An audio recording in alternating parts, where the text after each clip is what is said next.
Hello everybody and welcome to the channel. It's Paulie, Esther here, and our work today is not yet done. Someone with sharp eyes sent me a link to the Dead by Daylight website where I found this page called Zarina Kassir Lore, so let's check it out.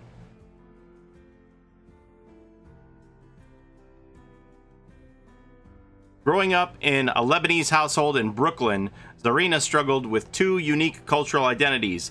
She felt this cultural difference painted a target on her back. To avoid ridicule and bullies, she observed what popular kids liked and learned to project the image they preferred. At school, she would go by the name Karina, dye her hair lighter, and trash her foreign lunches. At home, the news channel was always on. Urgent reports of injustice captivated Zarina, inspiring her to produce her own stories. When she was a teenager, she embraced her real name and roots and borrowed her father's digital camera to interview members of her community in Bay Ridge. By posting her content online, she slowly built a loyal following. Each week, she picked a new issue and challenged people to speak their mind on camera. When she heard a rumor that a fast food restaurant owner was exploiting workers, she decided to go undercover and produce a hard-hitting film. She modified her look, faked an accent, and secured a waitress position at the restaurant. After 3 weeks of unpaid work, she was fired for demanding her paycheck. To retaliate, she posted clips of the restaurant owner's abusive behavior, and within hours the news had picked up her story, but somehow spun it to create sympathy for the restaurant owner. Embittered by the experience, Zarina committed to become an independent producer and filmmaker. Her first feature film was for a competition at school inspired by an English class poem about Sacco and Vanzetti, two Italian immigrants controversially executed for murder. Her film won first prize and launched her as an uncompromising documentary filmmaker. Months later, her world turned upside down. A public video surveillance camera filmed her father carrying two coffees at a street corner a few blocks from home.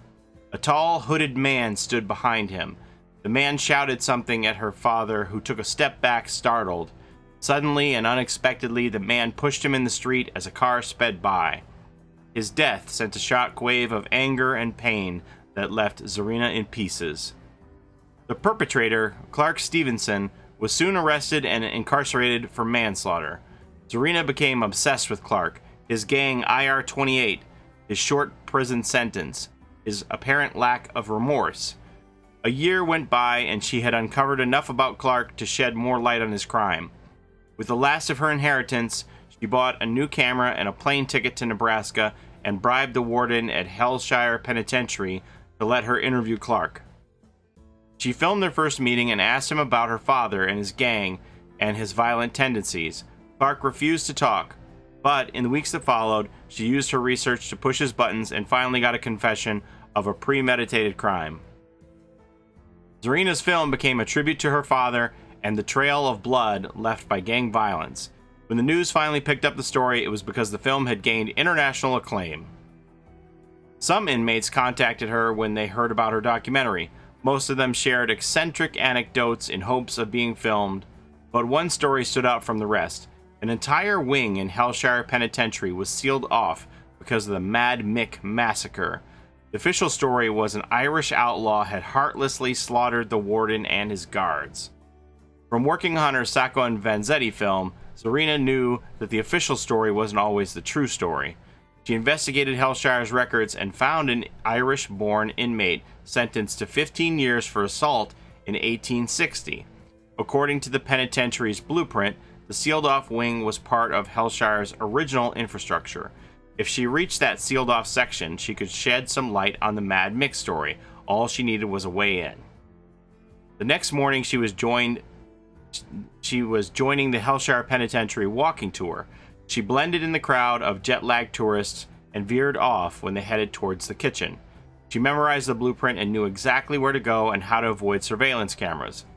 An unexpected security detail nearly cut her investigation short, but she was able to hide under an old, dusty prison bed.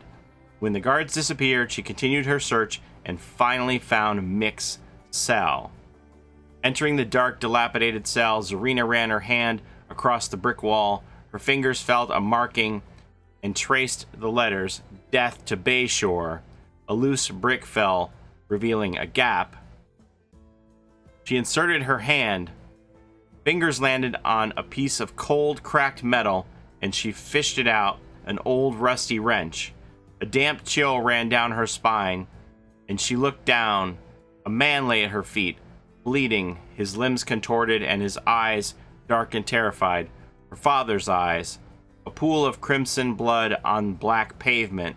Paralyzed, black fog filled the cell, and she shut her eyes to push these nightmarish visions out of her mind. See you in the fog, the Dead by Daylight team. Okay, so I'm thinking this is our survivor here, and when she went into Mad Mick's cell, oh, you can even kind of see entity claws here on the wall. It looks like the entity brought her back into that moment when her father was killed. We see a fire hydrant here, so this is, you're seeing a vision of the street, it looks like to me.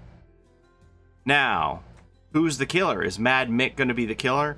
Now, the chains that we see in the trailer sound like they're probably going to be prison chains. So maybe the killer's going to be an inmate of the penitentiary, presumably Mad Mick.